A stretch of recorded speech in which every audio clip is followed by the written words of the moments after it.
Yosua 4 ayat 1-24, kedua belas batu peringatan. Setelah seluruh bangsa itu selesai menyeberangi sungai Yordan, berfirmanlah Tuhan kepada Yosua demikian, pilihlah dari bangsa itu 12 orang, seorang dari tiap-tiap suku, dan perintahkanlah kepada mereka demikian, angkatlah 12 batu dari sini, dari tengah-tengah sungai Yordan ini, dari tempat berjejak kaki para imam itu, bawalah semuanya itu ke seberang dan letakkanlah di tempat kamu akan bermalam nanti malam. Lalu Yosua memanggil ke-12 orang yang ditetapkannya dari orang Israel itu, seorang dari tiap-tiap suku. Dan Yosua berkata kepada mereka, menyeberanglah di depan tabut Tuhan Allahmu di tengah-tengah sungai Yordan, dan angkatlah masing-masing sebuah batu ke atas bahumu menurut bilangan suku orang Israel, supaya ini menjadi tanda di tengah-tengah kamu. Jika anak-anakmu bertanya di kemudian hari, apakah artinya batu-batu ini bagi kamu? Maka haruslah kamu katakan kepada mereka bahwa air sungai Yordan terputus di depan tabut perjanjian Tuhan. Ketika tabut itu menyeberangi sungai Yordan, air sungai Yordan itu terputus. Sebab itu batu-batu ini akan menjadi tanda peringatan bagi orang Israel untuk selama-lamanya. Maka orang Israel itu melakukan seperti yang diperintahkan Yosua. Mereka mengangkat 12 batu dari tengah-tengah sungai Yordan, seperti yang difirmankan Tuhan kepada Yosua, menurut jumlah suku Israel. Semuanya itu dibawa mereka lah ke seberang, ke tempat bermalam dan diletakkan di situ. Pula Yosua menegakkan 12 batu di tengah-tengah sungai Yordan itu, di tempat bekas berjejak kaki para imam pengangkat tabut perjanjian itu. Batu-batu itu masih ada di sana sampai sekarang. Para imam pengangkat tabut itu tinggal berdiri di tengah-tengah sungai Yordan sampai selesai dilakukan segala yang diperintahkan Tuhan kepada Yosua untuk disampaikan kepada bangsa itu, sesuai dengan segala yang diperintahkan Musa kepada Yosua. Maka menyeberanglah bangsa itu dengan cepat-cepat. Ketika seluruh bangsa itu selesai menyeberang, maka menyeberanglah tabut Tuhan itu serta para imam di depan mata bangsa itu. Juga Bani Ruben, Bani Gad, dan suku Manasye yang setengah itu menyeberang dengan bersenjata di depan orang Israel itu, seperti yang dikatakan Musa kepada mereka.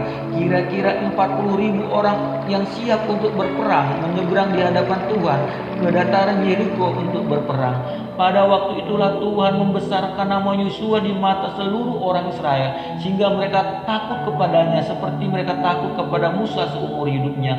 Berfirmanlah Tuhan kepada Yosua demikian, perintahkanlah para imam pengangkat tabut hukum Allah itu supaya naik dari sungai Yordan. Maka Yosua memerintahkan kepada para imam itu, demikianlah keluarlah dari sungai Yordan. Ketika para imam pengangkat tabut perjanjian Tuhan itu keluar dari tengah-tengah sungai Yordan, dan baru saja kaki para imam itu dijejakkan di tanah yang kering, maka berbaliklah air sungai Yordan itu ke tempatnya dan mengalir seperti dahulu dengan meluap sepanjang tepinya.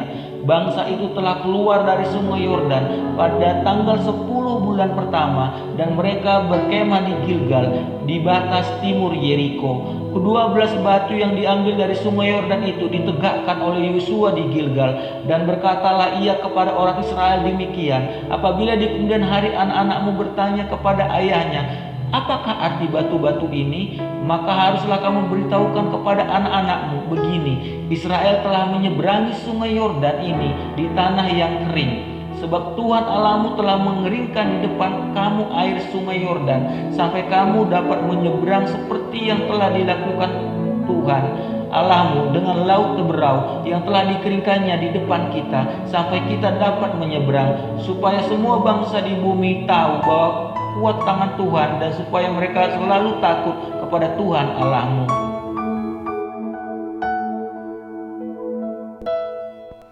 Yosua 5 ayat 1-15, penyunatan dan hari raya Paskah di Gilgal. Ketika semua raja orang Amori di sebelah barat sungai Yordan dan semua raja orang Kanaan di tepi laut mendengar bahwa Tuhan telah mengeringkan air sungai Yordan di depan orang Israel sampai mereka dapat menyeberang, tawarlah hati mereka dan hilanglah semangat mereka menghadapi orang Israel itu. Pada waktu itu berfirmanlah Tuhan kepada Yosua, buatlah pisau dari batu dan sunatlah lagi orang Israel itu untuk kedua kedua kalinya. Lalu Yosua membuat pisau dari batu dan disunatnyalah orang Israel itu di bukit kulit katan. Inilah sebabnya Yosua menyunat mereka, semua orang yang keluar dari Mesir, yakni yang laki-laki, semua prajurit telah mati di padang gurun di tengah jalan setelah mereka keluar dari Mesir.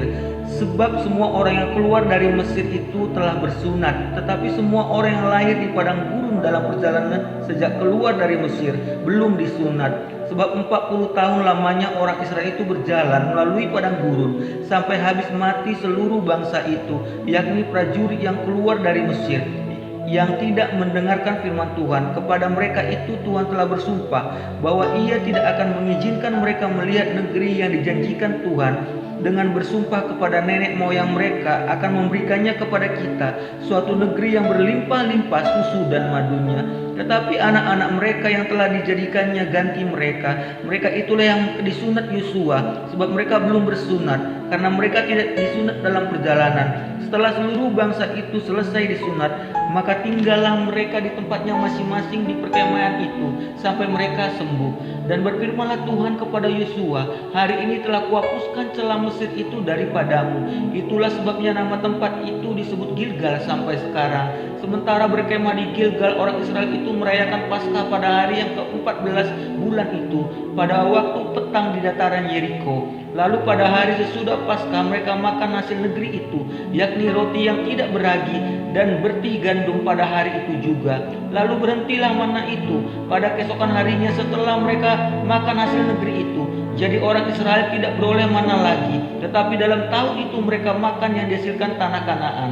Panglima bala tentara Tuhan. Ketika Yosua dekat Yeriko, ia melayangkan pandangannya. Dilihatnya seorang laki-laki berdiri di depannya dengan pedang terhunus di tangannya. Yosua mendekatinya dan bertanya kepadanya, "Kawankah engkau atau lawan?" Jawabnya, "Bukan, tetapi akulah panglima bala tentara Tuhan. Sekarang aku datang." Lalu sujudlah Yosua dengan mukanya ke tanah, menyembah dan berkata kepadanya, "Apakah yang akan dikatakan Tuanku kepada hambanya ini?" Dan panglima bala tentara Tuhan itu berkata kepada Yosua, "Tanggalkanlah kasutmu dari kakimu, sebab tempat engkau berdiri itu kudus." Dan Yosua berbuat demikian.